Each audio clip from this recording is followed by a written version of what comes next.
There comes a time in every man's life when he must learn to distinguish between the whisper of God and the noise of his own mind.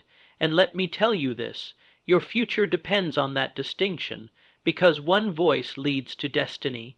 The other, it leads to delay, to doubt, to detours that devour your years.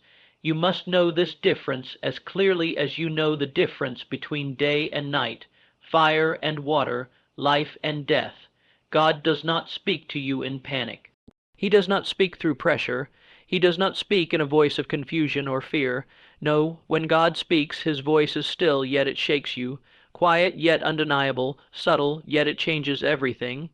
Your thoughts, on the other hand, they argue, they chatter, they jump from one thing to another, they demand attention, they rehearse pain, recycle doubt, repeat failures, and regurgitate the fears of yesterday. God speaks once, and it echoes. Your thoughts speak 10,000 times and leave you empty. God's voice will stretch you. Your thoughts will stress you. God's voice leads you to peace, even when it challenges you. Your thoughts lead you to confusion, even when they comfort you. Let me make it clearer for you. God's voice calls you to rise. Your thoughts want you to retreat. God's voice tells you who you are. Your thoughts remind you who you were. God's voice pushes you into purpose. Your thoughts pull you into pity. How many times has something within you said, go there, call them, forgive, walk away, begin, surrender, wait? And your mind kicked in asking, but what if I fail? What if they don't respond? What if I'm not good enough? That's the battle. God gives instructions. Your thoughts give options. And most people stay stuck their entire lives because they follow options over instructions. Listen closely. When God speaks, he often speaks once. Not because he doesn't love you, but because faith doesn't require repetition. Faith requires recognition. Are you recognizing his voice when it speaks, or are you too busy negotiating with your mind? You say, but I'm not sure if it's him. Here's how you know. It aligns with truth, it aligns with peace, it aligns with courage, it aligns with growth. God never tells you to stay in what he came to pull you out of. God never calls you to what he did not already prepare you for. The thoughts of man resist growth. The voice of God commands it. You may feel nervous when you follow God's voice, but you'll never feel tormented. You may feel stretched, uncomfortable, and even uncertain, but you'll never feel condemned, because his voice corrects, but it does not crush. It rebukes, but it never rejects. It calls you higher, but it never calls you worthless. Some of you are stuck in cycles right now, relationships that drain you, decisions that distract you, places you know you don't belong, and yet you stay because your thoughts are louder than your spirit. But loud doesn't mean right. The enemy knows how to speak through your thoughts too. He knows how to mimic your voice, use your memories, trigger your fears, and cloak it all in reason. And if you don't know how to discern, you'll follow logic straight into loss. You'll follow emotion straight into emptiness. You'll follow fear straight into failure. That is why the greatest power you'll ever develop is not the power to speak, but the power to listen, not to the world, not to your pain, not to your history, but to God, because one whisper from heaven can silence 1,000 screams from your mind. You say, but I've been trying to hear God, and I hear nothing. That's because God speaks in stillness. He does not compete with your chaos. If your mind is racing, if your day is packed, if your heart is bitter, if your spirit is anxious, God's voice will wait, not because he's distant, but because he's divine. And the divine does not fight for attention. The divine waits for invitation.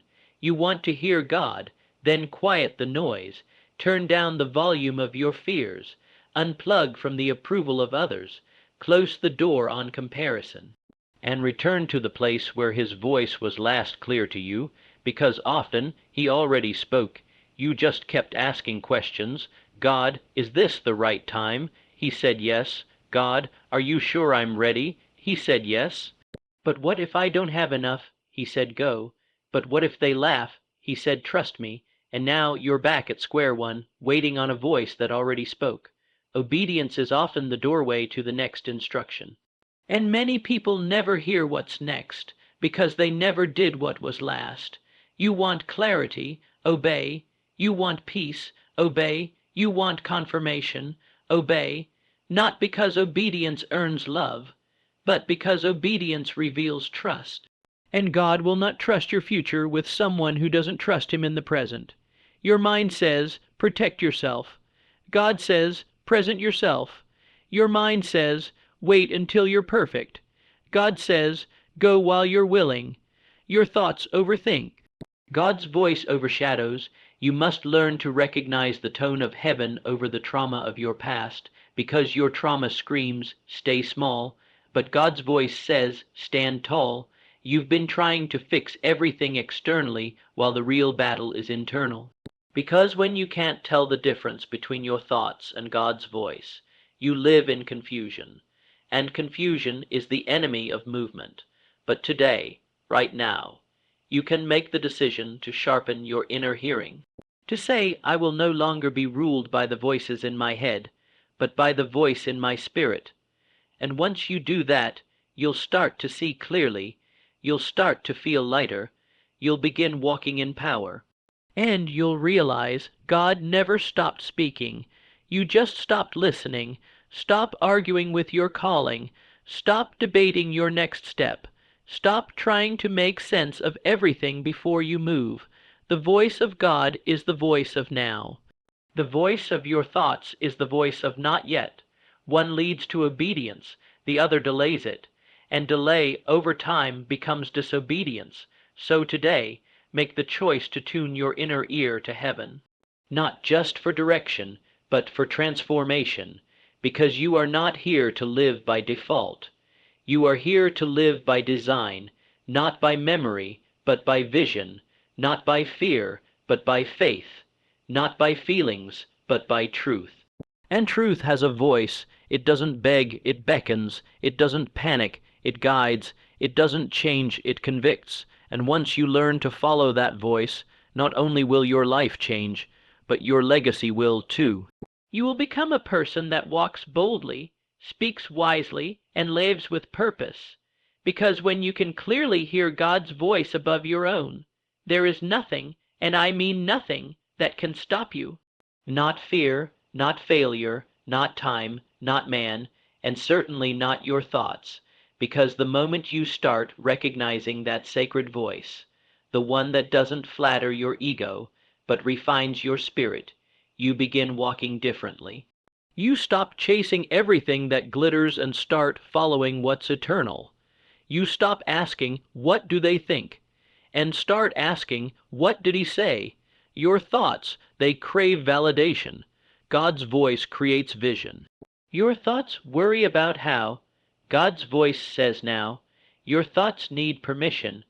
God's voice gives instruction.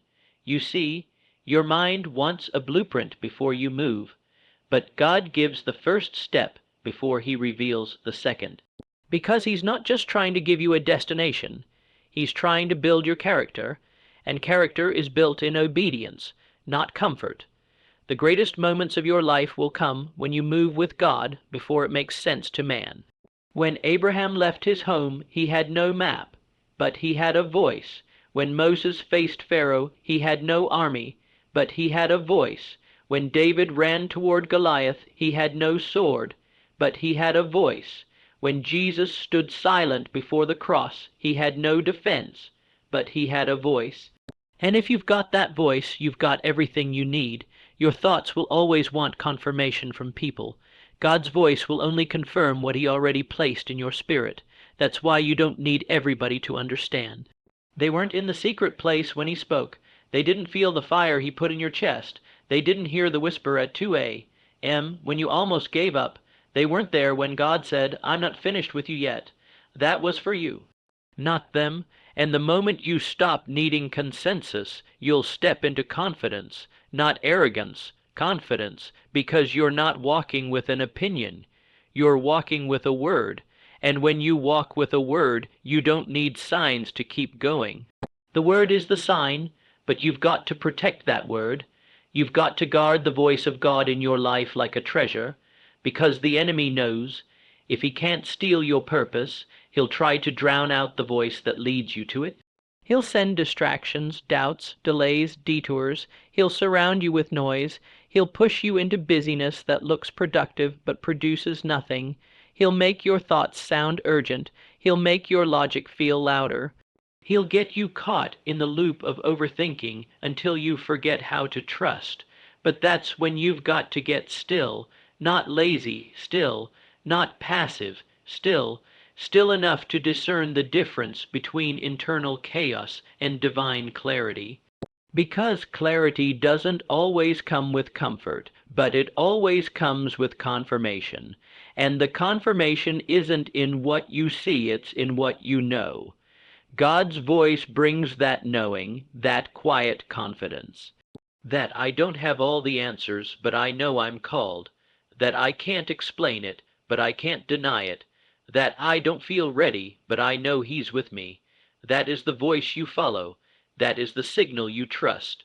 And sometimes that voice will lead you away from what's familiar. It will ask you to release the people, places, and plans you once leaned on, not to hurt you, but to teach you where your source really is. Your thoughts scream, hold on. God's voice whispers, let go. Your thoughts say, what if it doesn't work? God says, what if it does? And more. Your thoughts say, it's too late. God says, I am the resurrection and the life. Do you hear the difference? Your thoughts echo your wounds. God's voice speaks to your healing. Your thoughts replay your past. God's voice reveals your future.